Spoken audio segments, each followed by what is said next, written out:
Hello mga abe, welcome po sa ating channel. Ako po ang inyong lingkod, Kuya JDL. At ito po ang aking second vlog ngayong 2025. At maraming salamat pala doon sa mga nanood kahapon. Hindi ko alam para akong sinisipag mag-vlog ngayon. Gusto kong mag-practice, magsalita sa harap ng camera. And it's only day 2 of the year. Medyo paspasan na agad, ano? One thing that I wanted to share with you, 2010, simula nung nag-start akong mag-celebrate ng New Year's Eve dito sa Canada. And from then till last year, pa 2024, no, medyo lumalakas tayo ng uminom. This is the time of the year that I want to be wasted or magpakalasing, no? Excuse me for the word, no? Maging lasinggero. Pero kahapon or 2 days ago, New Year's Eve ng pa 2025, I decided na hindi magpakalasing. I want to be sober. Probably 2 to 3 cans of beer. Yun lang yung nainom ko while cooking the medianoche and habang kumakain. I think 2 cans of beer. And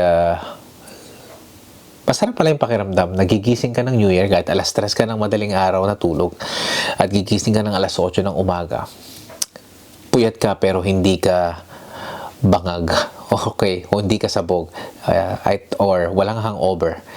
Maliwanag ang utak mo. You're inspired because this is the new day of a new year. That's why tapos ang ganda pa ng scenery, ang ganda pa ng mood, no? Nakita nyo naman, it's so white, it's so pure.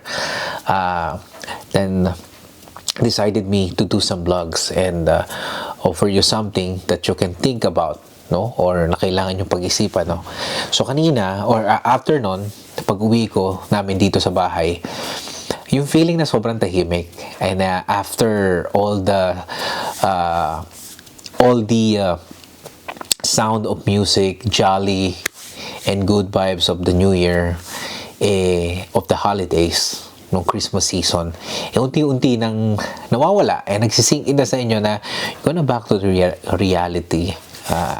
Same old routine, going to work, and tumatahimik na ang mga bagay-bagay. At parang nostalgic lang sa Pilipinas, no? Nung ako'y college, kapag katapos ng holiday season, pagkatapos nun, gabi, kinabukasan, luluwas ako ng Maynila para mag-aral or para bumalik sa trabaho. Yun yung pakiramdam. Sobrang tahimik. And here in Canada, is a different story kasi iba talaga.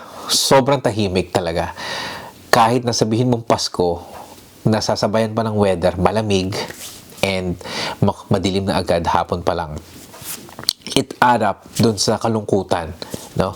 And especially if you're living alone there, yung mga kaibigan natin na nakipagsapalaran dito as student visa, yung mga contract workers, or yung mga nandito na nag-iisa.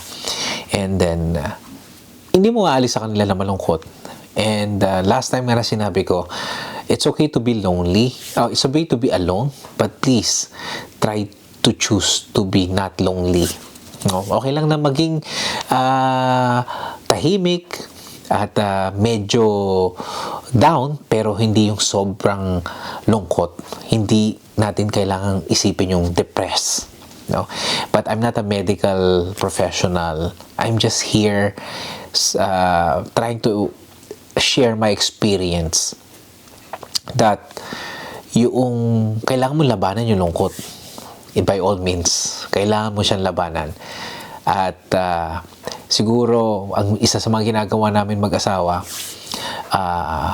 we're trying to go out and at least watch movie sa sine, or kesa kumain dito sa bahay, kumain ka sa labas. To change scenery, look for any alternative winter activities. Kahit hindi ka marunong, simulan mo, pag-aralan mo mag-ski, pag-aralan mo na mag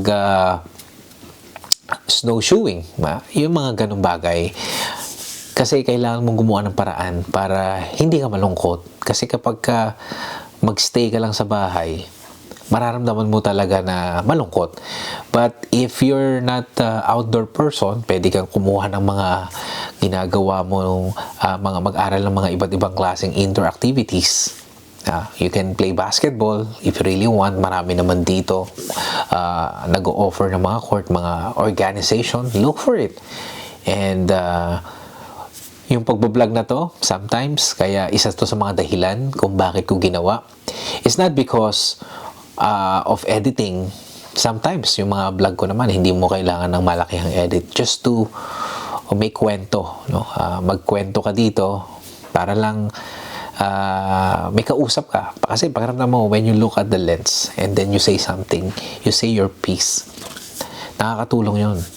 Feeling mo may kausap ko na rin, and there's someone out there na nakikinig sa'yo o nakakapanood sa'yo na that can relate and you can connect doon sa mga bagay na interest nyo. Kagaya ng, halimbawa, kung mahilig ka sa artista, you can talk about artists. Kung mahilig ka sa sports, no? You can talk about sports. Yung iba dito, live streamer, they sing because they want to be, they want to unwind. Ganun yung mga puntos dito. Okay, kaya yun yung pakiramdam ko, kaya ako binlog to ngayon. Ganun lang, sobrang tahimik kasi. And then nag-work na ako kanina. Maganda na rin sa isang banda kasi mas mahirap kung day off ko ngayon, second day of the year, tapos bukas pa lang ako papasok Friday, and then off na naman ako ng Saturday, Sunday. Mahirap na naman. Unlike nung nakaraang linggo, it's okay, still Christmas vibes, no? Christmas season pa rin. Marami pa rin, masaya pa rin ang pakiramdam, ang atmosphere. And now, January is one of the longest para sa akin months, no? At isa pa pala kung bakit pala ang taon na to or ang buwan nito ang medyo para sa akin, no? Medyo kakaiba. Kasi dito na magpapasukan yung mga bills na ginastos natin nung nakaraang buwan. Yung mga credit card bills nyo, dito na magpapasukan yan lahat eh. Kaya medyo pag nakita mo yun, makakadagdag pa yun. Pero ito lang masasabi ko mga abe. Lahat ng bagay, lahat ng sitwasyon, pinagdadaanan lang. Hindi laging masaya, hindi laging malungkot. Dadaanan mo lang yan, dilipas din yan. Dapat marunong nating, alam lang natin yung gagawin natin, and yung mga bagay na hindi natin makokontrol, wag nating piliting kontrolin. And we need to let go para, and then look for something na kakaibang mapaglilibangan, kakaibang tuklasin ng maybe we have another skills na hindi pa natin alam. One thing na nakakapagpa-unwind sa akin kapag mga ganitong panahon, nagluluto ako ng gusto kong mga dish, no? Hindi ako masyadong nanonood ng sports kasi masyado akong loyal sa mga sports sports team na sinusuportahan ko. Mas nakakadagdag sa akin ng kalungkutan kapag natatalo, no? Kaya medyo iniiwasan ko yan. Read some books, yun siguro dinadamihan kong magbasa, and I listen to some other podcasts. Yun ang mga libangan ko. I watch a lot of movies, at pero the best is yung pagluluto. And yung pag-i-edit na rin ng mga old videos. Subukan nyo. Pwede rin kayong mag-photography. May mga photography group na every weekend lumalabas para mag-photoshoot. Sinubukan ko yung last year. And it helps na maiba, mabaling yung attention mo sa ibang bagay. And if you have family, take a lot of time na makasama nyo yung mga anak nyo, o yung do something na kayo ng pamilya nyo o yung kapartner nyo magagawa nyo together, no? Iba puzzle, board games, not necessarily digital, no? Maraming mga paraan, and or go somewhere, mga resort, and if you can afford it. Kung kayo nakaka-relate dun sa ibig ko sabihin, you can email or you can do comments below. Oh, so, eto yung isa sa mga gusto kong idagdag sa channel ko aside from Punto ni Abe and Usapang Abe and mga popular culture topics and vlog experiences. So, yun lang mga Abe. Maraming salamat po sa inyong pakikinig. Best regards, Kuya JDL. Bye!